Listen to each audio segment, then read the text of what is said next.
নমস্কার বন্ধুরা, English base build up চ্যানেলের পক্ষ থেকে তোমাদের স্বাগত জানাই। তো আজকে পিকে দে সরকারের 11 নম্বর ট্রান্সলেশনটি নিয়ে আমরা আলোচনা করব। তো চলো দেখা যাক ট্রান্সলেশনটি কি আছে। তো প্যাসেজটি একবার পড়ে নেওয়া যাক।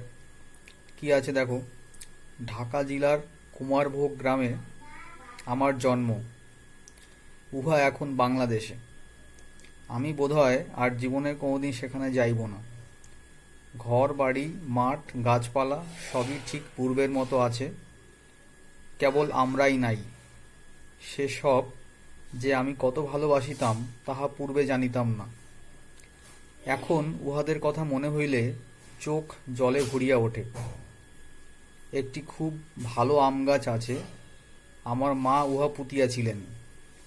শৈশবেই আমি মাতৃহারা, তাহার কথা স্পষ্ট মনে নাই, কিন্তু ওই গাছটিকে আমি মায়ের মতন করে মনে করিতাম।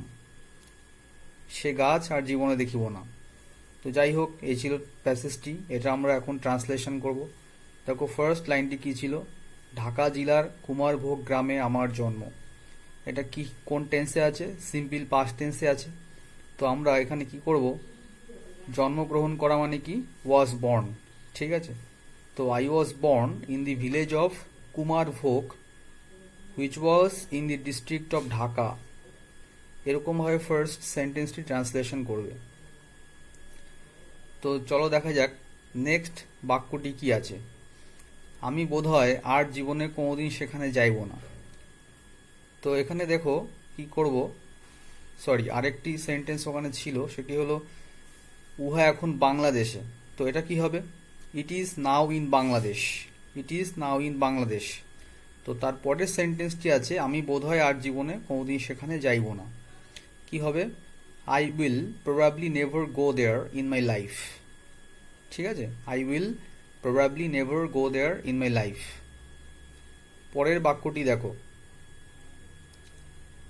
ঘর বাড়ি মাঠ গাছপালা সবই ঠিক পূর্বের মতো আছে, কেবল আমরাই নাই। দেখো এটাকে কিভাবে ট্রান্সলেশন করা হয়েছে।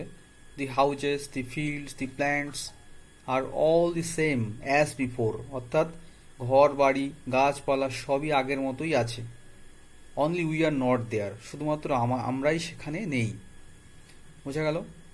তো এখানে আশা করি জটিলতার কিছু নেই, সহজেই ট্রান্সলেশনটি করা হলো। পরের বাক্যটি দেখো, সেসব যে আমি কত ভালোবাসিতাম তাহা পূর্বে জানিতাম না।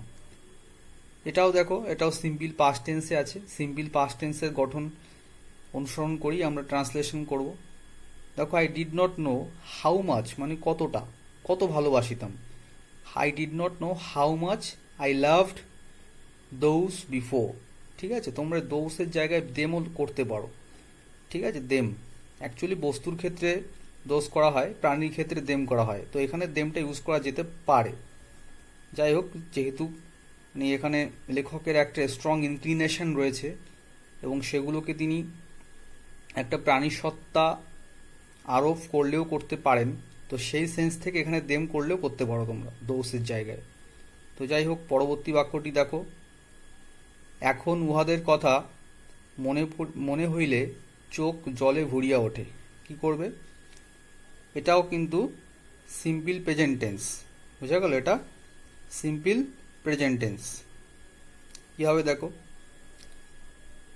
নাও when I think of them, অর্থাৎ এখন যখন আমি তাদের কথা ভাবি, my eyes become moist with tears. My eyes become moist with tears, অর্থাৎ চোখে জল চলে আসে। ময়েস্ট উইথ টিয়ার্স, তো এটার মানে হচ্ছে চোখে জল চলে আসা। ঠিক আছে। পরবর্তী সেন্টেন্সটি দেখো, একটি খুব ভালো আম গাছ আছে, আমার মা উহা পুঁতিয়াছিলেন। কি হবে দেখো, দেয়ার ওয়াজ আ গ্রেসিয়াস ম্যাঙ্গো ট্রি।